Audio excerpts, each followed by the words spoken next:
নাম হাফসা হক আরাফ। আমি ক্লাস 3-তে পড়ি। আমার স্কুলের নাম নবাব ফয়জুন্নেসা সরকারি বালিকা উচ্চ বিদ্যালয়। আমি আমার বাংলা বইয়ের পার্ট 3-এর একটি গল্প বলবো। গল্পের নাম ময়লার বাক্স। হারুন চাচার দোকানে একটি বৃদ্ধ তার নাতনিকে নিয়ে আসলো। হারুন মামাকে বলল, বুঝলে হারুন, আমার নাতনি শহর থেকে বেড়াতে এসেছে। হারুন মামা তার নাতনিকে জিজ্ঞেস করলো, মা তোমার নাম কি? নাতনি বলল, আমার নাম রেবা। হারুন মামা বলল, আমি তোমার জন্য কি করতে পারি? বলল, আপাতত কিছু না, ধন্যবাদ। হারুন মামার দোকানে একটি ছেলে আসলো। বলল, হারুন চাচা, আমাকে একটি কলা দিন। হারুন চাচা তাকে একটি কলা দিল। ও খেতে লাগলো। তারপরে হারুন চাচার দোকানে আরেকটি ছেলে আসলো। বলল, হারুন মামা, আমাকে একটি বিস্কিট দিন তো। তারপরে ওই ছেলেটি খেতে লাগলো। তারপরে বিস্কিটের খোসা একটি জায়গায় ফেলে দিল।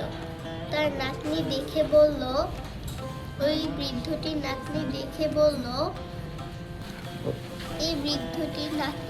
বলল, সবাই দেখি যেখানে সেখানে ময়লা ফেলছে। তারপর কিছুক্ষণ পর হারুন চাচার দোকানে একটি মেয়ে আসলো। এসে বলল, হারুন চাচা, আমাকে একটি কলা দিন তো। ওই মেয়েটি কলা নিয়ে গেল। মেয়েটি বলল, একটি বুদ্ধি পেয়েছি। মেয়েটি একটি ছাগল নিয়ে এলো। ছাগলটি নিয়ে কলার খোসা খাইয়ে দিল। হারুন চাচা বলল, বাহ, আমার দোকানটা আর নোংরা হবে না। হারুন চাচা বলল, বাহ, আমার দোকানটি আর নোংরা হলো না। তোমাদের দুইজনকে অনেক ধন্যবাদ। এবার থেকে আমরা শিখেছি যে ময়লা যাতে আমরা অন্য জায়গায় না ফেলতে পারি, যে মেয়েটা অনেক ভালো কাজ করেছে। আমরা এই পাঠ থেকে শিখলাম, ময়লা যেখানে ভালো না, জায়গাটি নষ্ট হয়ে যাবে, আর নির্দিষ্ট স্থানে ময়লা ফেলতে হবে।